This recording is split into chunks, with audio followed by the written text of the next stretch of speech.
Let's bring in Sergio Gonzales now. He's the executive director of the Immigration Hub, a group of former government officials and advocates focused on immigration policy. Good morning. Thank you so much for being here. So now, before joining the Immigration Hub, though, you served as senior policy advisor to then U.S. Senator Kamala Harris. Now, we haven't heard any concrete goals or strategies for her plan to address these root issues that we just heard there in Kerry's piece. But talk to us about the immigration issues she faced as senator, and if maybe that might tell us something here about what we could see.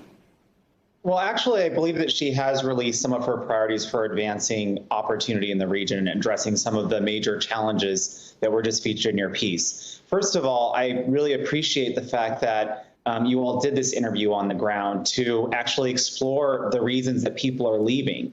When Kamala Harris was senator, she always understood that people don't just wake up one day and decide to send their children hundreds of miles north, but they do so because there's really desperate circumstances. And she was one of the first senators to do oversight on the policy of separating families from kids by the Trump administration. She was also one of the first senators to do a lot of investigations and oversight work on a lot of the anti-immigrant policies of the Trump administration.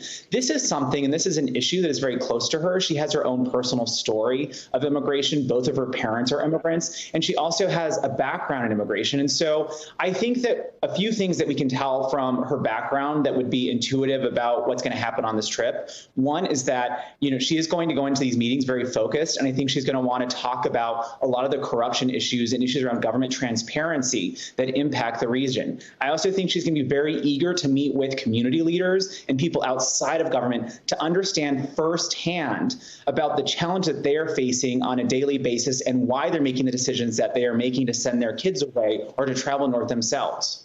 So you just mentioned corruption. I know that we're also expecting to hear more on smuggling, trafficking, all these types of things. Do you think that these new measures will accurately address the root of the problem and make things look different on our border here?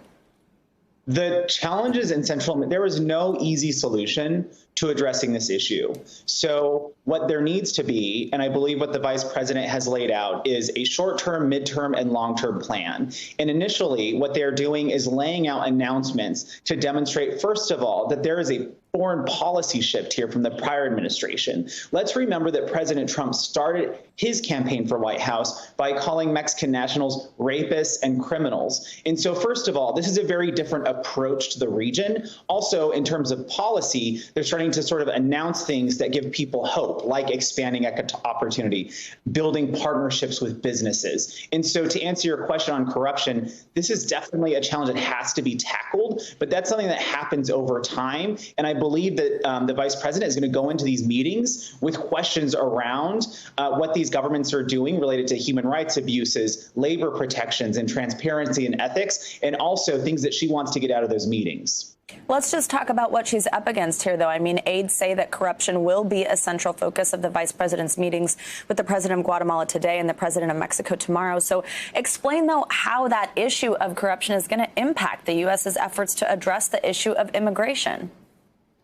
There is no doubt that in order to actually get a hold on this issue, that the U.S. will have to deal with and address the corruption in the region. But I do think that a very good start to this is meeting with community leaders and people who are working in these societies to actually combat that corruption. And so one of the first calls that the vice president had was with justice sector leaders in Guatemala. She's going to be meeting with more community activists in the region during that time. And so then I think there's going to be additional calls from the government to expand certain protections for labor, to address some of the human rights abuse issues in the region.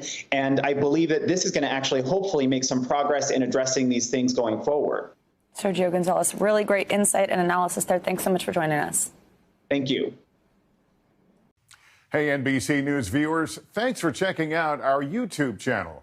Subscribe by clicking on that button down here and click on any of the videos over here to watch the latest interviews, show highlights, and digital exclusives.